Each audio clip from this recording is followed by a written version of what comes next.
Chapter 1। तो जब मोरान एक एम्परर नहीं बना था तो लोग उसे कई सारे नामों से बुलाते थे। कुछ लोग उसे कुत्ता बोलते थे, कुछ लोग उसे बिच का बच्चा बोलते थे। ऐसे अलग-अलग नामों से बोलते थे। जैसे कि उसके जो वन नाइट स्टैंड्स थे वो उसको बोलते थे कि उसकी एनर्जी इन बेड जो है वो एक अल्फा डॉग की तरह है। लेकिन हमें ये कहना पड़ेगा कि ये जो नाम थे ये बिल्कुल सही थे, क्योंकि मोरान जो था वो सच में एक बुद्धू पूंछ हिलाते हुए कुत्ते की तरह ही था। जैसे ही वो एम्परर बन गया, कल्टीवेशन वर्ल्ड का राजा बन गया, तो ये सारे नाम हट गए, मतलब कोई भी उसे अब इन नामों से नहीं बुलाता था।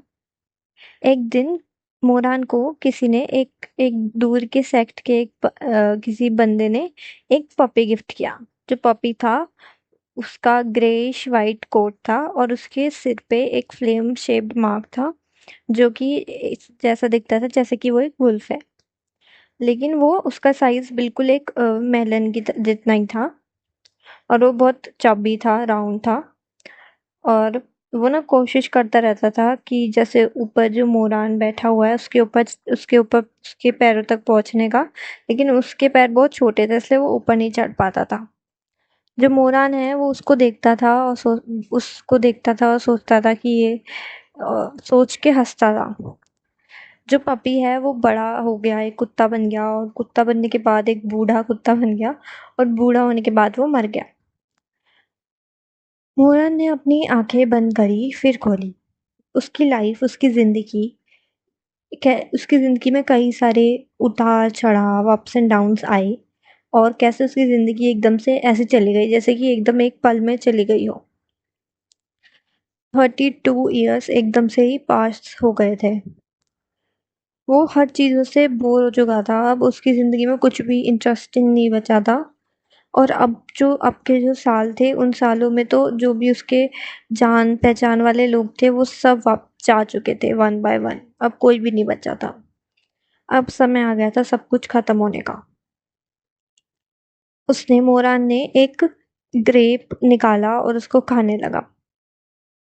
बिल्कुल ऐसे खा रहा था जैसे कि बस बोर होके एकदम से, ज़्यादा इंटरेस्ट के साथ नहीं। जो जो ग्रेप था quiver lightly on his finger। जो उसका जूस था वो पर्पल वाइब्रेंट कलर का था, जैसे कि सनसेट में जो क्लाउड्स होते हैं वो होते हैं इस तरीके से। या फिर ऐसा था जैसे कि उस किसी खून के धब्बे का निशान होता है। उसने उसको अपने मुंह में डाला और खाने लग गया। वो सोचता है खुद से कि अब समय आ चुका है उसको उसका कि वो जाए हेल में, यानी कि उसमें नर्क में जाए। मोरान, जिसका कोर्टेसी नेम वेयू था, यानी कि उसका पूरा नाम था मो वेयू, वो एम्परर वर्ल्ड का पहला एम्परर था, मतलब राजा था, कल्टीवेशन वर्ल्ड का पहला राजा था। उसके लिए ये इतना आसान रास्ता नहीं था राजा बनने का। उसके लिए ऑब्वियसली उसके पास बहुत अच्छी स्पिरिचुअल पावर थी, लेकिन उसके उसके साथ साथ उसे शेमलेस भी होना होता था। बिकॉज इससे पहले, मतलब जो 10 ग्रेट सेक्ट्स थे, उन्होंने बहुत ज़्यादा लड़ाइयाँ करी थी डिवाइडेड टेरिटरी के लिए। लेकिन कोई भी ऐसे एक पूरा ऐसे, मतलब राजा की तरह नहीं कोई बन पाया था, क्योंकि जो सेक्ट्स लीडर थे उनको मतलब बहुत अपनी अपने जो वो है कि उनकी इमेज कैसी रहेगी लोगों के सामने, उस चीज़ का बहुत फ़र्क था, इसलिए किसी ने भी अपने आप को ऐसे टाइटल्स नहीं दिए जैसे एम्परर या कुछ। लेकिन मोरान जो था ना वो तो पूरा बेशर्म था। जो लोग नहीं कर पाते थे, जो एम्बैरेसिंग लगता था लोगों को, वो कर लेता था। उस दुनिया की सबसे अच्छी वाइन्स पीना, और या फिर दुनिया की सबसे सुंदर वुमेन से शादी करना, और अपने आप को टैक्शन जुन नाम दे देना, leader of the cultivation world. उसके लिए उसने वो सब कर लिया था। सारे लोग जो थे उसके सामने झुकते थे, और जो नहीं झुकता था वो मारा जाता था। जो कल्टीवेशन वर्ल्ड है, उसकी टायरनी में जो कल्टीवेशन वर्ल्ड है वो पूरा खून खून हो गया था। पूरी दुनिया में भूखमरी छा गई थी। और जो रूफिंग सेक्ट था, मतलब 10 ग्रेट सेक्ट्स में से एक सेक्ट था रूफिंग सेक्ट, वो पूरी तरीके से एनिलेट खत्म हो चुका था। और मोरान ने, उसका एक एस्टीम्ड टीचर था, वो भी उसके खतरनाक, उसकी बुराई से बच नहीं पाया। जो फाइनल बैटल हुआ था मोरान का, उसके प्यारे, एक समय पे प्यारे टीचर, यानी मतलब अपने टीचर के साथ, वो उसमें वो उनका जो वो थे वो हार गए थे, और मतलब उसका टीचर था वो हार गया था, और उसने, मोरान ने अपने टीचर को इम्प्रिजन कर लिया था एक पैलेस में। और अब कोई भी नहीं जानता कि उनके उसके टीचर का बाद में क्या हुआ। मैं टीचर को आगे से सिजुएन बोलूंगी, क्योंकि चाइनीज में टीचर को सिजुएन ही बोलते हैं। अम, जो मोरान था वो ज्यादा पढ़ा लिखा नहीं था, और ज्यादा मतलब जो टैबू होते हैं इन सब पे ज्यादा उसको कुछ फर्क भी नहीं पड़ता था इन सब बातों से। बहुत ज्यादा ऐसा ही था, मतलब उसके मतलब जो, जैसे कि चाइनीज में जैसे जो राजा होता है उसको टाइटल देने होते हैं सालों को, तो उसके टाइटल भी बहुत अपसर्ड अजीब से होते थे। मतलब बुद्धू सा था ही वो। जैसे कि जो पहले 3 ईयर के टाइटल थे, वो पहले 3 ईयर में जो टाइटल था वो था वांगबा, जिसका मतलब था टोटोइज। जो सेकंड 3 ईयर्स थे उसमें उसने टाइटल दिया गुआ क्रॉक, जिसका मतलब था ये।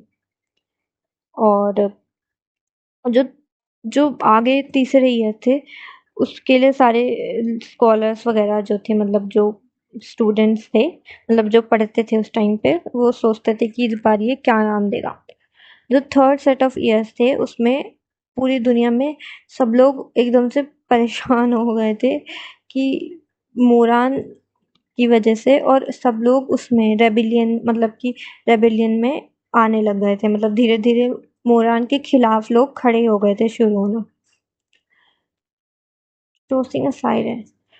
और मोरान मतलब अपने लास्ट, मतलब जो अब आगे वाले 3 ईयर्स थे उसमें मोरान ने टाइटल दे दिया था, वो था जीबा, जिसका मतलब था सीज बैटल। और जब भी टाइटल आया तो पूरी धरती और सब लोग एकदम हिल चुके थे, क्योंकि इसका जो मेटाफोरिकल मीनिंग था वो तो सब सही था, लेकिन क्योंकि वो जो जीबा सीज बैटल था, जो पढ़े लिखे थे उनके लिए तो सही था, लेकिन जो नहीं पढ़े लिखे थे उनको वो सुनने में ऐसा आता था जैसे कि जी the year first year of siege battle सुनने में आता था the year of cock and balls. वो तो पता ही होगा आपको क्या होता है।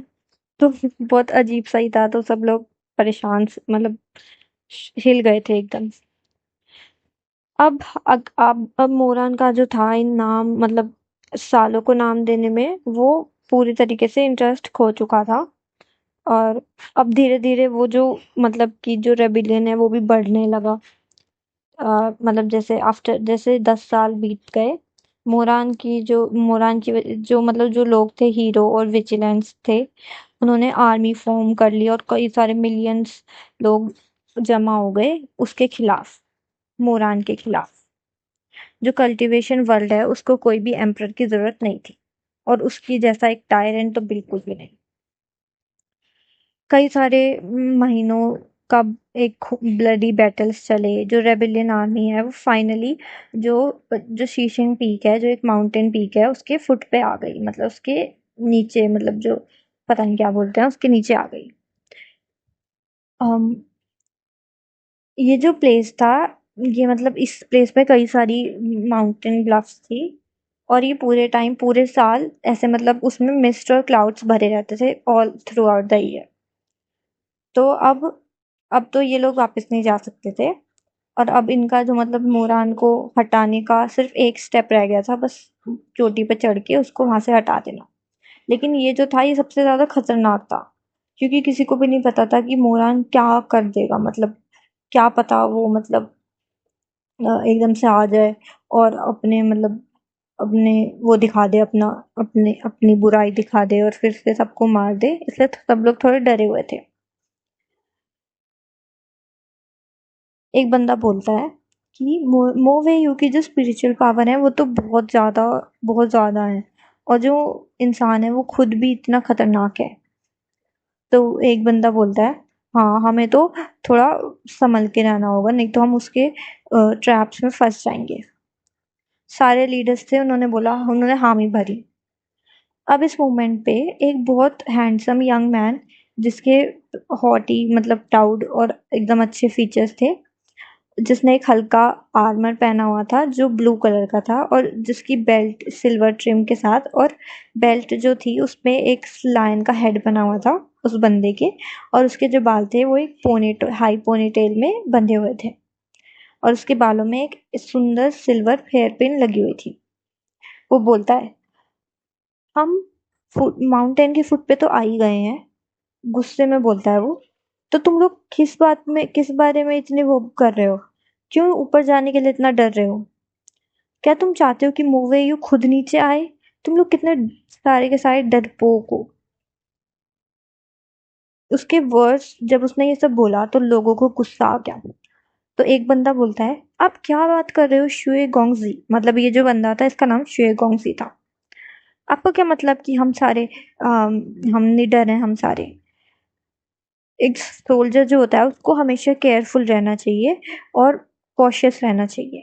अगर हम आपकी तरह एकदम से रेकलेस हो जाएंगे और मतलब ध्यान नहीं देंगे तो कौन कौन रिस्पॉन्सिबिलिटी लेगा? अगर कुछ खराब हो गया तो, या फिर कोई मारा गया तो कौन रिस्पॉन्सिबिलिटी लेगा?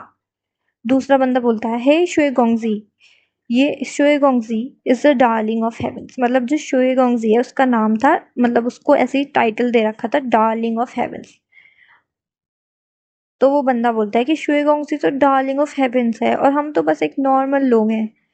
मतलब उसका मजाक उड़ाते हुए बोलता है, इफ अगर डार्लिंग ऑफ हेवेंस रुक नहीं पा रहे हैं ऊपर जाने से, तो क्यों ना वो खुद ही ऊपर चले जाए और नीचे आए मूवे यू के हेड के साथ। कितना अच्छा होगा ना अगर इन्होंने ऐसा किया तो।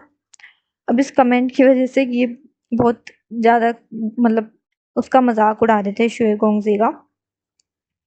तो एक बुद्धिस्ट मॉन्क बोलता है, मतलब वो बोलता है कि शुएगोंगजी, इन इन इन बातों पे ध्यान मत दें। और वो बोलता है कि अ, ये जो हूँ मैं जानता हूँ कि आप मूवेयू के साथ आपकी एक दुश्मनी है, क्यों दुश्मनी है, लेकिन आप अपने इमोशंस की वजह से हम सबको मुसीबत में मत डालिए। जो इंडिविजुअल ये था बंदा शुए गोंगजी, इसका नाम है शुए मैंग। और 10 साल पहले सब लोग इसको बहुत ज़्यादा मतलब प्रेज़ करते थे एक यंग प्रोडिजी की तरह, और इसको नाम दे दिया था डार्लिंग ऑफ हेवेंस। लेकिन जब से मतलब मोरान वगैरह आ गए और कल्टीवेशन वर्ल्ड का मतलब सब खराब हो गया, तब से स्विमिंग को कोई भी इतना ज़्यादा कोई खास समझता नहीं था। और स्विमिंग को मतलब अब इतना वो नहीं था जितना उसका पहले था। अब जो स्विमिंग का फेस है वो गुस्से से भर गया, उसने बोला, फिर तुम कितनी जस्ट हाउ लॉन्ग जस्ट कितने दिनों तक कितने लॉन्ग तुम वेट करने की सोच रहे हो? तो एक बंदा बोलता है, हमें कम से कम अपनी सराउंडिंग्स को तो देख लेने दो, अच्छे से अपने आसपास अच्छे से तो चेक कर लेने दो। दूसरा बंदा बोलता है, हाँ अगर मूवेयू ने हमारे लिए ट्रैप्स लगा रखे हो तो। एक बत्तीस जो ओल्ड मॉन्क था वो बोलता है, शुएम गोंगसी, इम्पेशेंट मत हो, मतलब कि ज्यादा इम्पेशेंट को क्या बोलते हैं पता नहीं, इम्पेशेंट मत हो। हम सब माउंटेन के नीचे इसलिए आए हैं ताकि हम मोवेयू को हटा सकें। और जो मोवेयू है मतलब मोरान है वो ट्रैप्ड है, मतलब वो अपने पैलेस के अंदर ट्रैप्ड है, और उसके अलावा तो वो कहीं जा नहीं सकता, क्योंकि क्योंकि पहाड़ के नीचे तो हम खड़े हुए हैं तो वो कहाँ भाग जाएगा। तो इसलिए वो बोलते हैं कि उसके पास कहीं भी जाने के लिए है नहीं, तो अब हमें इम्पेशेंट नहीं होना चाहिए और हमें आराम से जाना चाहिए, क्योंकि वैसे भी वो कहीं भाग तो पाएगा नहीं। हम इतने सारे लोग हैं यहाँ पे, अगर किसी के साथ कुछ गलत हो गया तो कौन रिस्पॉन्सिबिलिटी लेगा? वो बोलता है ओल्ड मॉन्क। श्योमैंग अभी भी गुस्से में है, रिस्पॉन्सिबल? फिर मुझे एक बात तुमसे फिर मुझे एक बात पूछने दो, कौन रिस्पॉन्सिबल है मेरी सिजन की लाइफ के लिए? सिजन यानी टीचर होता है, मैंने पहले भी बता दिया। मोरान ने मेरे सिजन को 10 साल से इम्प्रिजन कर रखा है, मतलब बंदी बना रखा है, पूरे 10 साल से। अगर मेरे सिजन मेरी आंखों के सामने है बस इस माउंटेन के ऊपर, तो मैं कैसे वेट करूं? गुस्से में बोलता है श्वेमैंग। ये सुनने के बाद जो सारे लोग हैं वो चुप हो जाते हैं, थोड़ा गिल्ट में आ जाते हैं। तो एक बंदा बोलता है कि 10 साल पहले मोरान ने अपने आप को टाइटल दिया था टैक्शन जुएन, मतलब खुद ही खुद नाम रख लिया था अपना। और 72 सिटीज जो थी रूफेंग सेक्ट की, जो one of the 10 great sects में से एक था, उसको पूरी तरीके से हटा खराब कर दिया था, मतलब पूरा एलिमिनेट कर दिया था। और उसके बाद उसने अपने आप को एम्परर बना लिया था। वो सबको मारने वाला था, लेकिन उसको सबको मारने से उसको रोक लिया किसने? मेरे सिजुयन ने। उसने अपनी लाइफ स्टेक पे लगा के तुम सबको बचा लिया, लेकिन तुम सब अभी भी ऐसे कर रहे हो कि तुम सब अभी भी मुझे कह रहे हो कि मैं इम्पेशेंट हो रहा हूँ। एक बंदा अपना गला ठीक करता है और बोलता है, शुए गोंगजी गुस्सा मत हो। हाँ, हम जानते हैं चू चू जोंगजी, मतलब जो इनका टीचर था उसका नाम था चू जोंगजी। हमें पता है उनके साथ क्या हुआ है।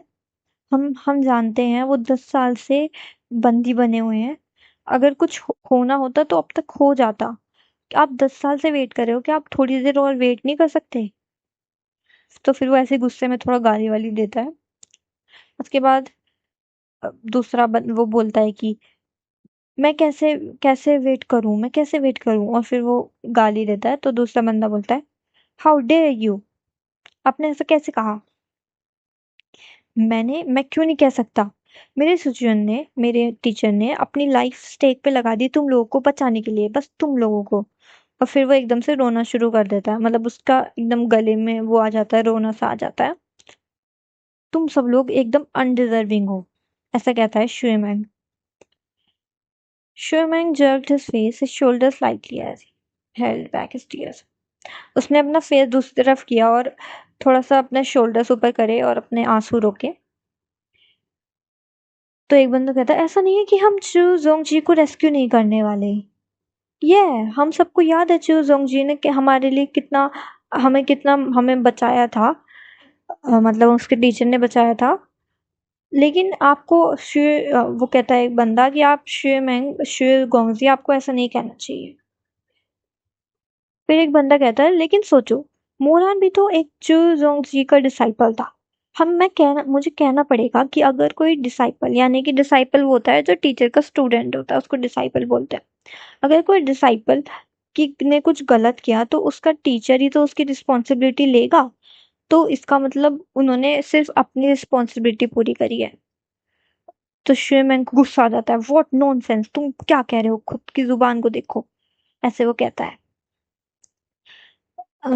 फिर एक बंदा कहता है कि शुए जोंगजी थोड़ा पेशेंस दिखाइए। मैं पेशेंस कैसे दिखाऊं? शुएमैंग कहता है गुस्से में, तुम सब लोग यहीं खड़े रहो, मैं खुद खुद चला जाऊंगा ऊपर, खुद जाके अपने सिचुएशन को बचा लूंगा। उसके बाद ऐसा कहने के बाद वो अपना हेड ऊपर लिफ्ट करता है और वो अपनी स्वॉर्ड लेके चला जाता है। हवा चल रही होती है, ठंडी हवा चल रही होती है, और वो जाता है। चारों तरफ एकदम थिक फॉग होता है। ऐसा लगता है जैसे कि कई सारे मैलिशियस गोस्ट और स्पिरिट्स यहाँ पे घूम रहे हैं और बातें कर रहे, विस्पर कर रहे हैं। बिल्कुल अकेले शोमैंग ऊपर चढ़ जाता है, माउंटेन पीक पीक पे जाता है, जहाँ पे मोरान का बड़ा सा पैलेस होता है। जैसे वो जाता है तो उसकी नजर पड़ती है हेवन पियर्सिंग टावर के नीचे 3 ग्रेव्स होती हैं। ठीक है। और वो देखता है कि उन सब में ऐसे वीड्स ग्रो हो गए होते हैं पहली ग्रेव पे। और पहली ग्रेव पे लिखा होता है ग्रेव ऑफ, मतलब ग्रेव को क्या बोलते हैं, कबर एस्टीम्ड कंसोर्ट चू की। मतलब जो पहली ग्रेव होता है उस पे लिखा होता है कि, मतलब स्टीम्ड, यानी स्टीम्ड होता है जैसे मोमोज स्टीम्ड होते हैं, ऐसे स्टीम्ड कंसोर्ट ये लिखा होता है, मतलब कि उबली हुई कंसोर्ट। कंसोर्ट मतलब उसकी रानी होती है। जो सेकंड ग्रेव होती है वो अभी अभी डग होती है, नई नई न्यूली डग होती है मतलब। और उस पे लिखा होता है grave of deep fried empress song, यानी कि डीप फ्राइड एम्प्रेस सॉन्ग। मतलब एक पे तो लिखा होता है उबली हुई कंसर्ट, एक पे उबली हुई रानी, एक पे लिखा होता है डीप फ्राइड रानी। इस तरीके से लिखा होता है 2 ग्रेव पे। शुएमैंग के पास कोई वर्ड्स नहीं थे। जब 10 साल पहले, जब शुएमैंग और मोरान एक ही टीचर के अंडर डिसाइपल्स थे, तब मोरान जो था वो कई बार शुएमिंग को हंसा देता था कुछ ना कुछ बोल के। पर अभी तो इतना मतलब सीरियस माहौल था इसलिए वो हंसा नहीं। शुएमिंग ने अपनी गेस मतलब शुएमिंग ने देखा थर्ड ग्रेव की तरफ, जो कि मतलब खुदी हुई थी। और उसमें मतलब कोई एक कॉफिन रखा हुआ था, लेकिन उस कॉफिन के अंदर कोई बॉडी नहीं थी। लेकिन उस मतलब ग्रेव के पास में रखे हुए थे चिली ऑयल वॉन्टन्स। मतलब वॉन्टन्स मोमोज टाइप की एक डिश होती है जो वो लोग खाते हैं चाइना में। उस पे वो रखे हुए थे जो ठंडे हो गए थे। और स्पाइसी माला डिशेस मतलब साइड डिशेस रखी हुई थी, कुछ ना कुछ खाने की चीजें। शुएमिंग ने थोड़ी देर के लिए देखा और फिर एकदम से उसको एकदम से शॉक में स्टक हुआ उसको। मतलब एकदम से क्या बोलते हैं उसको, चौंक गया वो एकदम से। वो सोचता है कि कहीं मोयान का इंटेंशन ये तो नहीं कि वो लड़ना नहीं चाहता और वो उसने खुद ही अपनी अपनी कब्र खोद ली है। क्या वो मरना चाहता है? ऐसा सोचा उसने। जो ये थॉट था इसने शुएमैंग को एकदम से मतलब उसके पसीना आने लगा ठंडा ठंडा ये सोच के। उसने उसने सोचा मैं ऐसा मान ही नहीं सकता, वो बिलीव ही नहीं कर पाया इसको। मोरन ऐसा बंदा था जो अपनी मतलब आखिरी सांस तक भी मतलब चीजों से मतलब अगर कोई चीज करनी है तो उसी पे चिपका रहेगा। मतलब ऐसा बंदा नहीं था कि जो हार मान ले, है ना। उसका मतलब उसकी जो हिस्ट्री मतलब उसको देख के ऐसा लगता है कि वो ऐसा बंदा है जो हमेशा लड़ता रहेगा, मतलब हार नहीं मानेगा कभी, ऐसा बंदा था। 10 सालों में जो मोरन है वो अपनी बिल्कुल पावर के एकदम पिनिकल एकदम टॉप पे रहा है। लेकिन अब उसको ऐसा क्या हो गया कि वो मरना चाहता है। श्योमेंग मुड़ा और अंदर अंदर चला गया वूशन पैलेस के अंदर। मोरान जो था वो बैठा हुआ था पैलेस में। उसकी आंखें बंद थी और उसका फेस जो था वो एकदम पेल था, मतलब सूखा पड़ा हुआ था। श्योमेंग ने गेस कर लिया कि मोरान सच्ची में मरना चाहता है। और जो ग्रेव बाहर खुदी हुई है वो उसने अपने खुद ही के हाथों से खोदी थी 2 घंटे पहले। और उसने एक एक मतलब कम्युनिकेशन स्पेल का यूज करके सारे सर्वेंट्स को भगा दिया था, मतलब हटा दिया था। और एक खतरनाक जहर उसने खा लिया था। अब उसकी जो कल्टीवेशन है वो बहुत ज़्यादा अच्छी थी, इसलिए जो पॉइजन है मतलब जो जहर है वो एकदम से काम नहीं कर रहा, लेकिन वो धीरे धीरे उसके जो ऑर्गन्स हैं उसको डिसॉल्व कर रहा है धीरे धीरे। उसको हर मूवमेंट के साथ उसकी बॉडी के अंदर हो रहा था, मतलब धीरे धीरे उसके सारे ऑर्गन्स डिसॉल्व हो रहे थे उस पॉइजन की वजह से, जिसकी वजह से बहुत ज़्यादा उसको दर्द हो रहा था। जो डोर्स हैं वो खुले एक क्रीक के साथ। मोरान ने अपने ऊपर नहीं देखा, उसने सिर्फ बोला, शुएमैंग ये तुम हो ना, तुम आ गए। शुएमैंग अकेला खड़ा हुआ था एक golden pavement of the hall, मतलब हॉल की गोल्डन मतलब गोल्डन गोल्डन जो रास्ता था उस पर खड़ा हुआ था। उसकी जो पोनीटेल है वो हिल रही थी इधर उधर। और उसका जो आर्मर है वो चमक रहा था। मतलब उसके जो कपड़े हैं, मतलब कपड़े नहीं, जो होता है जो पहनते हैं लोग वो जब कहीं लड़ाई वड़ाई में जाते हैं तो वो चमक रहा था। ये जो रियूनियन था डिसाइपल्स का, मतलब ये लोग पहले डिसाइपल्स थे सेम ही सेक्ट के अंदर, ये हो गया था, रियूनियन बन गया था एक। लेकिन जो मोरान का फेस था वो उसमें कोई भी एक्सप्रेशन नहीं था, वो बिल्कुल ऐसे मतलब चिन्ह उसकी जो चिन्ह थी उसके हाथ में थी और वो ऐसे ही बैठा हुआ था। सब लोग उसको बोलते थे मतलब उसके बारे में बोलते थे कि वो एक बहुत भयानक राक्षस है, लेकिन एक्चुअली में वो बहुत ज्यादा हैंडसम था, मतलब बहुत ज्यादा गुड लुकिंग था। उसकी जो नोज है वो बहुत ज्यादा डेलिकेटली कर्व्ड है, उसका जो लिप्स हैं वो पेल है, मतलब एकदम से सुंदर से हैं। उसके जो नेचुरल फीचर्स हैं वो स्वीट हैं और जेंटल हैं, बहुत सुंदर है वो। मतलब अगर मेरा कोई देखेगा पहली बार तो वो ये सोचेगा कि ये बंदा कितना अच्छा है, कितना सुंदर और लवली पर्सन है, बट एक्चुअली में वैसा था नहीं। इस चेहरे को देखते ही शुएमैंग को कंफर्म हो गया कि मोरान ने सच्ची में अपने आप को जहर दे दिया है। अपनी फीलिंग्स उसकी शुएमैंग के अंदर क्या फीलिंग्स थी वो समझना थोड़ा मुश्किल था। कोई भी मतलब आवाज उसके मुंह से नहीं निकल के आई। फिर थोड़ी देर में उसने बोला, अपने अपनी मुट्ठियों को फिस्ट बना बना के बोला उसने, सुजून कहाँ पे है? सुजून मैंने बता रखा है वो है हमारे टीचर, मतलब इनके टीचर, हमारे नहीं। मैंने कहा हमारे सुजून कहाँ है? श्रीमैंग ने बोला एकदम से। तुम्हारे, मेरे, हमारे सजेशन कहाँ हैं? मोरान ने ऐसे किया और फिर उसने अपनी आँखें खोली। उसके जो प्यूपिल्स मतलब जो आँखों के अंदर जो प्यूपिल्स थे वो डार्क थे और मतलब उनमें थोड़ा पर्पल हिंट भी था। मतलब उसकी आँखों का कलर थोड़ा पर्पल टाइप का था।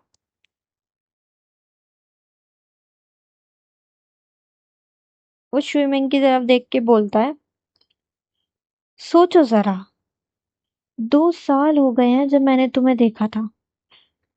नहीं, 2 साल हो गए हैं जब तुमने और सिजुन ने एक-दूसरे को देखा था। लास्ट टाइम तुम लोग मिले थे कुनलून टैक्शन पैलेस पे, वहीं पे वो हुआ था इनकी लड़ाई जो हुई थी लास्ट टाइम वो वहीं पे हुई थी। मोरान स्माइल करता है हल्की सी और बोलता है, शुइमेंग, क्या तुम उन्हें मिस कर रहे हो? शुइमेंग बोलता है, चुप रहो, तुम ये बताओ कि सिजुन कहाँ है, मुझे उन्हें वापस दो। मोरान ने देखा शुइमेंग को और फिर उसके पेट में एकदम से ऐसा तेज से दर्द होने लगा। उसके लिप्स एकदम से कर्ल हुए और थोड़ा आगे को लीन हुआ वो और उसके मुंह में एकदम से ऐसा टेस्ट आ गया जैसे कि खून का टेस्ट होता है, क्योंकि उसके मुंह में खून आ गया था। मोरान बोलता है, तुम्हें वापस कर दूं? कितने बेवकूफ हो तुम। तुम अपने इस छोटे से दिमाग का यूज क्यों नहीं करते हो? शिशुन और मैं इतनी ज्यादा नफरत पाल के रखते हैं एक दूसरे के लिए, तुम्हें क्या लगता है मैंने उन्हें अभी तक जिंदा क्यों छोड़ा होगा?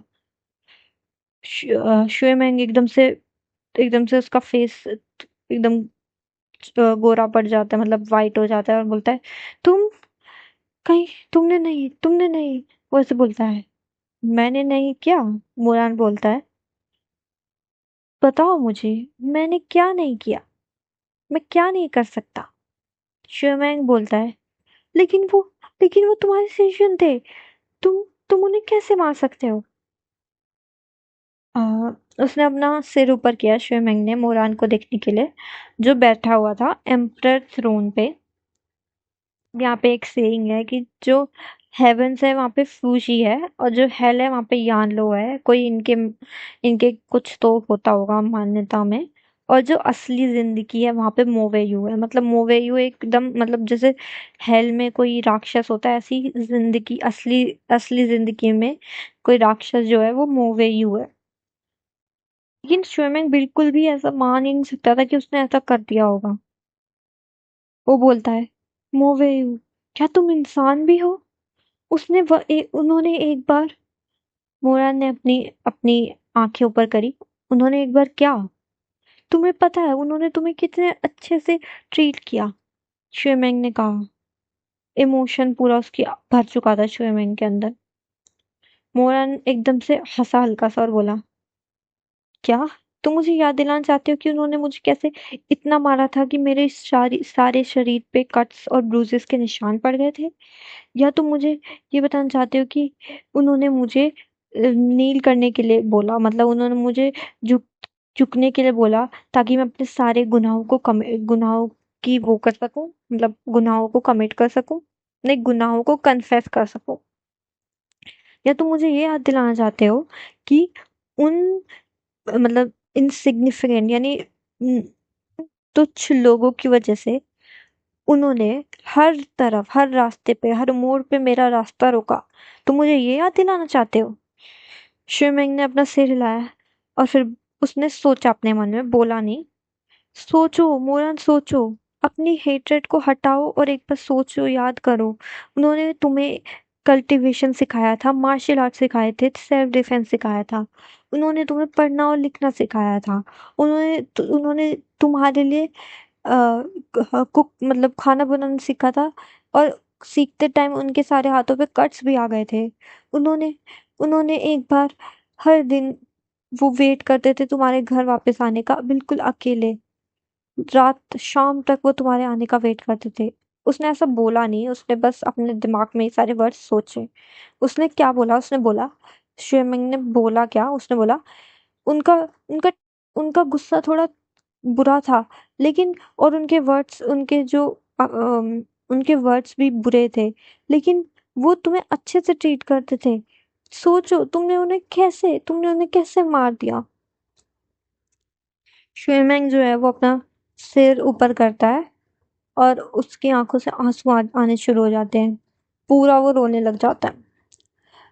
थोड़ी देर रुकने के बाद मोरान बोलता है, लेकिन शुएमेंग, क्या तुम्हें पता है, उसने उन्होंने उस बंदी की जान ले ली थी जो इकलौता बंदा था जिससे मैं प्यार करता था। क्या तुम्हें ये बात पता है?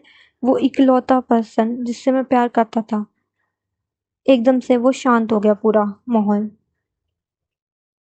मोरैन के जो पेट में दर्द था वो तेज हो गया। उसकी उसका जो ब्लड है और जो फ्लैश है वो ऐसे एकदम फटने लगा, रिप होने लगा, मतलब अंदर का।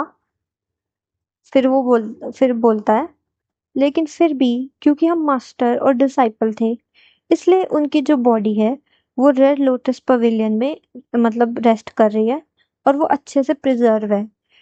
और वो बोलता है कि जैसे वो देखने में ऐसी लगती है जैसे कि वो बस सो रहे हैं। मोरन सांस रोकता है, फिर बोलता है, लेकिन जैसे-जैसे मैं मरने वाला हूँ, मेरी जो स्पिरिचुअल पावर है वो ख़त्म होने वाली है। और वो क्योंकि मेरी स्पिरिचुअल पावर की वज़ह से ही जो उनकी बॉडी है वो प्रिज़र्व है, इसलिए जल्दी जाओ और उन्हें देख लो, इससे पहले मैं मर जाऊँ, नहीं तो उनकी बॉडी भी ख़त्म हो जाएगी। मोना ने 1-2 बार कफ करता है और उसके दाँतों में खून आ जाता है। और वो कहता है, जाओ, जल्दी जाओ। अगर मेरी स्पिरिचुअल पावर ख़त्म हो गई तो वो डस्ट बन जाएँगे और तुम उन्हें कभी नहीं देख पाओगे मरने से पहले, मेरे मरने से पहले। ऐसा कहने के बाद वो अपनी आंखें बंद कर लेता है और जो पॉइजन है वो उसके दिल तक पहुंचने वाला है, मतलब पहुंच गया है। और जिसकी वजह से उसे बहुत ज्यादा एकदम दर्द होने लगता है। मोरान के जो मुंह के जो कॉर्नर्स है उससे खून धीरे धीरे गिरने लगता है और उसकी जो आंखें हैं वो ब्लियरी हो जाती हैं। जैसे ही वो अपनी आंखें खोलता है तो जो स्विमिंग है वो बहुत देर पहले का जा चुका होता है। मन में सोचता है कि एक बार तो वो देख शायद एक बार तो उसे देख लेना चाहिए सिचुएशन को। जो मोरान है वो अपने आप को उठाता है और उठ जैसे तैसे वो उठता है और एक सील बना लेता है अपने आसपास जिससे कि वो अपने आप को भेज देता है to the base of Shishing peak heaven piercing tower, मतलब जो हेवन पियर्सिंग टावर था जहाँ पे ग्रेव थी वहां पे अपने आप को भेज देता है। और वो उसमें जो कॉफिन था उसमें लेट जाता है। और इस इस जो लाइफ ये वाली जो इसकी लाइफ थी उसमें उसने शुरू किया था एज अ बास्टर्ड सन जिसके पास कुछ भी नहीं था। और फाइनली वो बन गया था लॉर्ड एम्परर, यानी कि राजा बन चुका था मोर्टल रेल्म का। उसकी जो ग्रेव थी उस पे कुछ भी नहीं लिखा हुआ था जैसे कि एम्परर ऑफ द एजेस, राजा सारे सारी युगों का राजा, या फिर डीप फ्राइड या फिर स्टीम्ड, ऐसा कुछ भी अजीब सा लिखा नहीं हुआ था उसकी ग्रेव पे। वो खाली थी ग्रेव।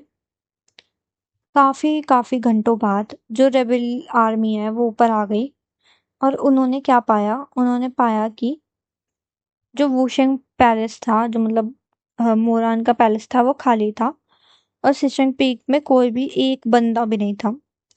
जो रेड लोटस पवेलियन था वहां पे शुएमेंग एकदम से धूल, मतलब एशेज, जो एशेज थी एशेज में लिपटा हुआ था और रोते रोते एकदम बहुत देर से रो रहा था वो। एकदम नम पड़ चुका था रोते रोते। और फाइनली उन्होंने देखा कि जो मोवेयू की जो ठंडी कॉर्प्स थी, मतलब जो ठंडी लाश थी, वो थी नीचे हेवन पियर्सिंग टावर के नीचे। तो ये था फर्स्ट चैप्टर अरहा का, मतलब कि उसका season the husky and his white cat season. ये बहुत ऐसी स्टोरी है। अगर आपको इसका सेकंड पार्ट चाहिए तो कमेंट कर देना। Thank you.